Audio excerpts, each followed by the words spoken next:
టీటీడీలో కల్తీ నెయ్యి వ్యవహారం అంతా ఓ కట్టుకదే అని, దేవుడిని కూడా రాజకీయాల్లోకి లాగే వ్యక్తి ప్రపంచంలో చంద్రబాబే అని వైసీపీ చీఫ్ జగన్మోహన్ రెడ్డి ఎద్దేవా చేశారు. ముంబై నటి జత్వానీని వేధించిన కేసులో కుక్కల విద్యాసాగర్ ను డెహ్రాడూన్ లో అరెస్టు చేసిన ఏపీ పోలీసులు ఇవాళ విజయవాడ కోర్టులో హాజరుపరచనున్నారు. సచివేడు ఎమ్మెల్యే ఆదిమూలంపై అత్యాచార కేసు ఆరోపణలు చేసిన మహిళ రాజీ పట్టడంతో ఫిర్యాదు వెనక్కి తీసుకున్నట్లు తెలిసింది.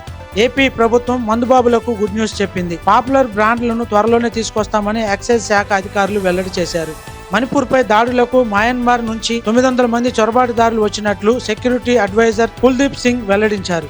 ఈ శనివారం సాయంత్రం 5 గంటలకు రాజ్ భవన్ లో అబ్దుల్ నజీర్ ను కలవనున్న పిసిసి చీఫ్ షర్మిల విజయవాడలో సిఐఐ ఆధ్వర్యంలో నిర్వహిస్తున్న సదరన్ రీజనల్ కౌన్సిల్ మీటింగ్ లో పాల్గొననున్న విద్యా ఐటీ శాఖ మంత్రి Nara Lokesh. This is going to be like his first term. So you understand when a person becomes chief minister multiple times, you would imagine that for them it becomes now a routine. But Mr. Naidu brings in renewed energy to his 4th term as chief minister. His previous term was all about ease of doing business.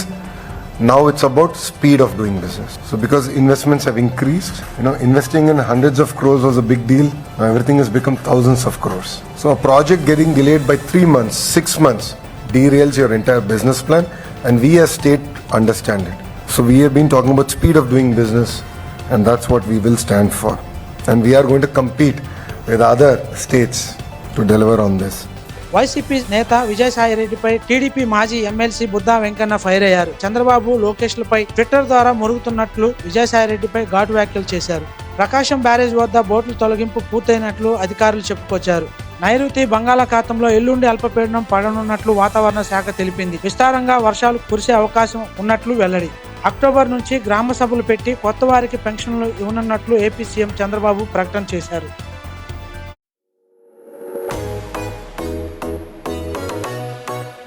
Megastar చిరంజీవికి అక్కినేని నాగేశ్వరరావు జాతీయ అవార్డును ఇవ్వనున్నట్లు hero Nagarjuna వెల్లడి. ఈ సంవత్సరం ANR award Chiranjeevi గారికి ఇద్దామని decide అయ్యాం. ఎమోషనల్గా ఆల్మోస్ట్ హగ్ చేసుకుని thank you Nag and Venkat, అది ఆ సెంటనరీ ఇయర్లో ఇస్తున్నారు. I'm so happy. దీనికన్నా పెద్ద అవార్డు నాకు లేదు అన్నిట్లో అని చెప్పారు. సునీత విలియమ్స్ రోదసీలో తన 59వ పుట్టినరోజును జరుపుకున్నారు. కాగా ఇది రోదసీలో తన 2వ పుట్టినరోజు కావటం విశేషం. హిట్ బ్యాట్స్మెన్ అశ్విన్ ను బాహుబలిలో ప్రభాస్ తో పోలుస్తూ శివలింగాన్ని ఎత్తిన అశ్విన్ వీడియోను ఎడిట్ చేసిన అశ్విన్ ఫ్యాన్స్, దేవరా షూటింగ్ లో సముద్రంలో చేసిన సీన్ చాలా భయమేసిందని, చనిపోతానేమో అనుకున్నానని జూనియర్ ఎన్టీఆర్ ఇంటర్వ్యూలో తెలిపారు. And it was a massive thing because we really had we shot for close to about 30-35 odd days underwater, over the water, underwater, over the water. That's a phenomenal episode which I think will really so that's a lengthy sequence then, 30 days. It is one of the most key sequences of Devra. Rajinikanth నటిస్తున్న వెటయాన్ తమిళ సినిమాలో కీలక పాత్ర పోషిస్తున్న అమితాబ్ బచ్చన్. కాగా అమితాబ్ కి ఇది తొలి తమిళ cinema కావటం విశేషం.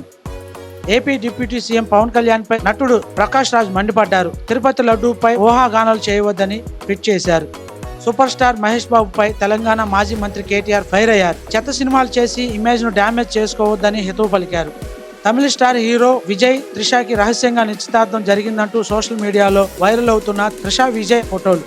సరిపోదా శనివారం సినిమా ఈ నెల 26న ఓటీటీలోకి వస్తున్నట్లు సమాచారం. సమంత ఫ్యాన్స్ కు గుడ్ న్యూస్ చెప్పింది. హనీ బన్నీ అనే బాలీవుడ్ వెబ్ సిరీస్ లో నటిస్తున్నట్లు ఓ ప్రకటనలో సమంత తెలిపింది.